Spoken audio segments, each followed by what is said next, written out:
Hi there, welcome to another Friday feature for the 18th of November 2022. And in this week's episode, I just want to shine the spotlight on Road Safety Week.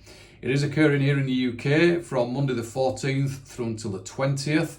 So we are at the back end of the week now. And it is a time when we try to promote road safety. And the message this year is a safer roads for all, meaning that everybody on the road should have an entitlement to be safe. So whether you are a pedestrian, a cyclist, a motorcyclist, a horse rider, a car driver, a truck driver, whatever way or shape or form you use the roads, then we need to try and make them safe for everybody. And as a collective population of this country and a global population, we all have a responsibility because we all fall into one of those categories at some point if we are moving about, whether we are walking somewhere, whether we're getting in the car and driving somewhere.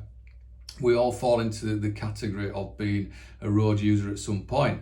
And sadly, there are too many instances where people are either injured, seriously injured, or killed in road incidents.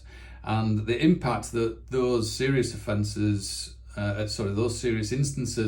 have on people and families, are quite significant. And as an investigator of those incidents, as a police officer, I can testify to how those incidents do impact people. And if we can reduce those numbers down, then we're going to reduce the number of victims, the number of people that have been affected by a road incident. And I want to talk a little bit about some of the ways that we can help to do that in the modern day. I'm going to talk a little bit about how we might have done it in the past, but I want to look at ways we can use some of the technologies that we are aware of and as a global community and transportation community are using, that we need to think a little bit differently as to how we can use that technology to help reduce road collisions and target areas through engineering a lot quicker and areas for enforcement a lot quicker. So as a former police officer involved in fatal road collision investigation, part of my role at one period in time was to look at how we can help reduce this. And I'm talking like this is perhaps 10 years ago now, so it's nothing that's new. It's something that's been here and will be here for a long time as these incidents occur.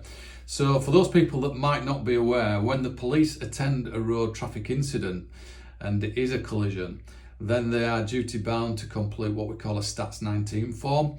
And that is a form that gives an indication as to what the circumstances are and who might be at fault with regards to how the collision has occurred. That gets fed into the local government. Those figures get collated and passed to the Department for Transport.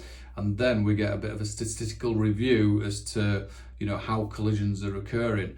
When we get that data back, we can then look at where these instances have occurred, what the likely cause or contributory factors are to the collision, and how then we can start to make changes to that area or put enforcement into that area in order for the problem to be tackled.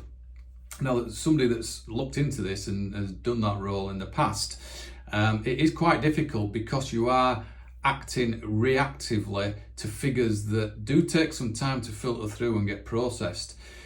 I have been out of that environment for 6 years at least now, so I don't know how quickly that does filter through for you to get on top of it very quickly. I'd invite people to put in the comments if they're able to elaborate a little bit more as to how quickly that information filters through, but it's still a little bit slow time. And the other issue that I have with that a little bit is that we're asking people to make a judgment within the first few hours of them attending a scene as to the cause or the contributory factor to the collision, and that might be done without a thorough investigation taking place. And at the end of the investigation, the contributory factors might be different to what they were in the first day or so whenever that form has been completed. So sometimes there is a vulnerability in reacting to what we would term Stats 19 figures to get an accurate picture of what's going on.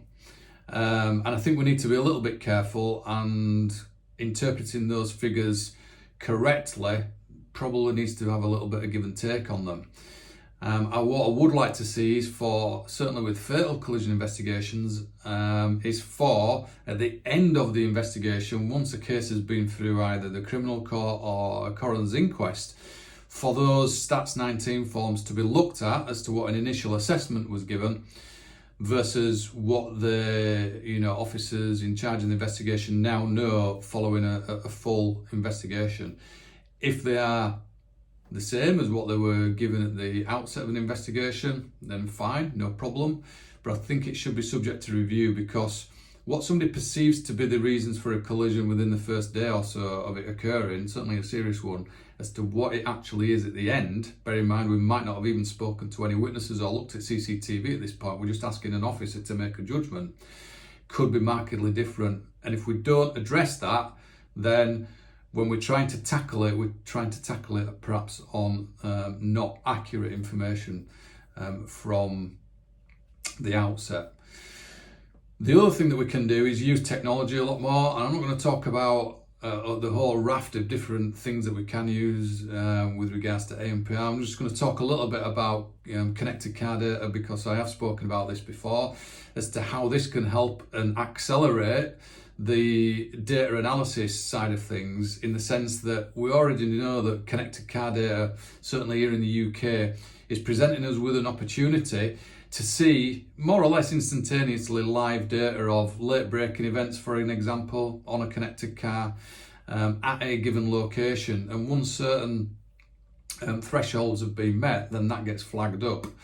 And by being able to see that, say, 10 drivers have an instance of late braking at a given location within a day or so of it occurring, means that we have that information straight away, and we can go and look at that area as to why that might be. It could be a poor junction that's being signposted incorrectly, or the signs are now overgrown, or there could be other reasons to do with the road surface. But it allows us to accelerate all that information around what's occurring in the car itself, and it's not going to completely eradicate all types of road incidents with just that data alone. You are going to need other information, but it can help to feed in.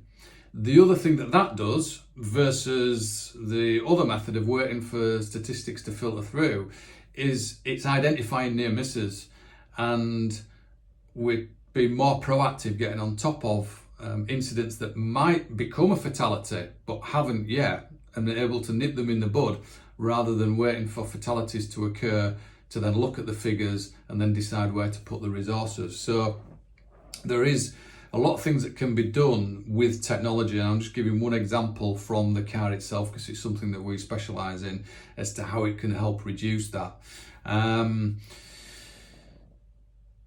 The drive to get those serious collision injuries and fatal collision statistics down is an absolutely monumental task. I've not got the figures right in front of me now, and I'm speaking off the top of my head, but I know that they're in the region of deaths around 1,700, and that figure has sort of remained consistent, over the last 5 to 10 years. There was a dip in it before, but it seems to be around that figure. When we consider the amount of vehicles on the road, I think we're into 38 million registered vehicles here in the UK. It's maybe a small portion, but it is not. It's a colossal portion of people that have lost their lives through, our road system and just going about their daily business effectively. It is quite a significant figure that we are dealing with when we're talking about 1,700 people. So in whatever way we can, and by putting these messages out there, we want to get people thinking around their own vulnerability as whatever road class user they find themselves in, because everybody's going to be a pedestrian if they move out of the house. But B, for those drivers and motorcyclists, pedal cyclists, just to have that little bit of thought around how they are interacting with the others around them to help reduce it. So if you've got any comments around what we've spoken about, put them in the video. If you want to speak directly, then you can always get in touch with us at the usual channels. All that remains for me to say is stay safe. If you are on the roads, have a little think about it, and I'll be back next week for another Friday feature.